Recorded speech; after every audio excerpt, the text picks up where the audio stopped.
Anyway, I didn't say I message Paulo Cruzada's dad, Mr. Kulas Cruzada. You know, I say to the father of Paulo Cruzada, you need to discipline your son. However, what I said before, you cannot discipline your son was. You know, for me, Paulo Cruzada, when you bully people in social media, and even not only you bully Teacher May. Oh, you do not know what you're talking about, Mr. Marion Cruzada. You know, Mr. Marion Cruzada, I know I put you in my enemy list.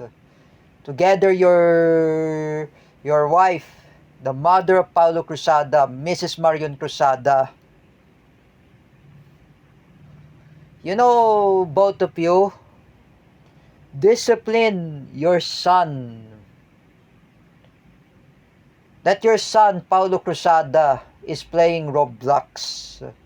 That's why Roblox should be banned here in the Philippines. Should be banned, right? It will be permanently banned, this Roblox. Because I know I just explained to Jerick Silva and also my friend, Terra Francisco. We discussed about that Paulo Cruzada is playing Roblox. Because he's making a bomb joke or bomb threat, he's playing Roblox. Don't you even know that Roblox is really violence too for those kids? I know I just remind to Miggy Labitag not to play Roblox in his computer.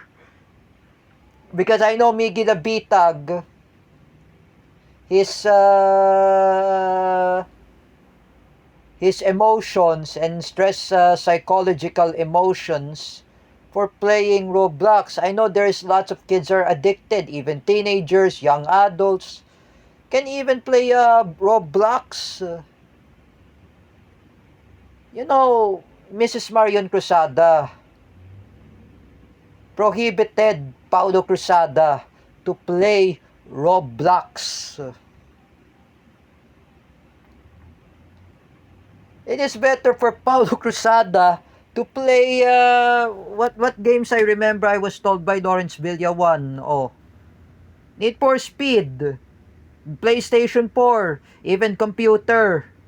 It's better. Oh, Ghost of Tsushima, I was mentioned by JD Binegas. It's not really violence too. Oh, it's historical. It's a Japanese history. Oh, it is better. Even not only the games you can play, Paulo Cruzada. Me, I play Call of Duty Modern Warfare.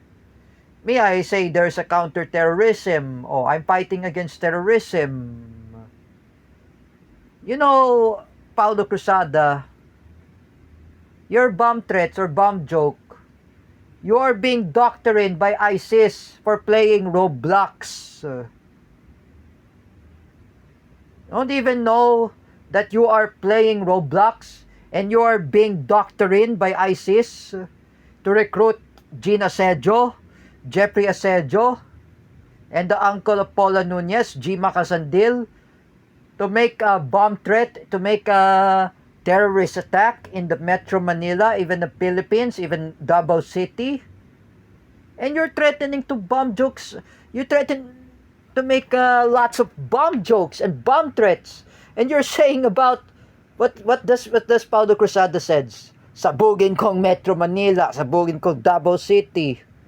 Oh, that's not really good to make a bomb threats.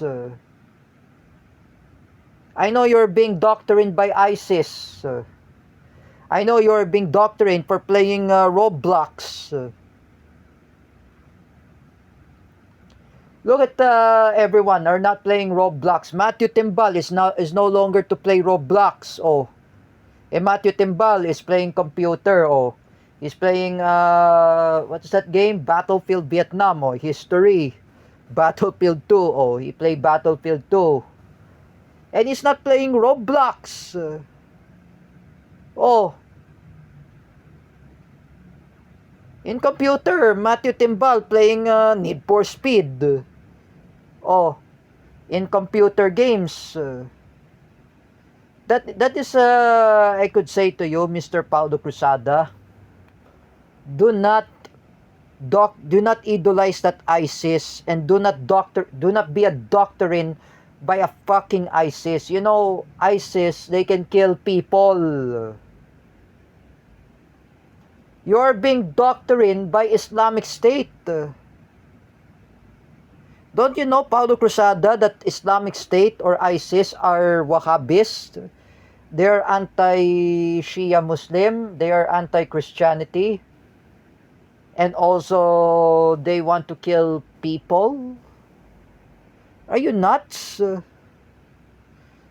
Let's say, Paulo Cruzada, if you make a bomb joke, if you're saying about the words that you're saying, sabugin kong ang Tokyo, Japan, if you make a bomb joke at Japan, oh,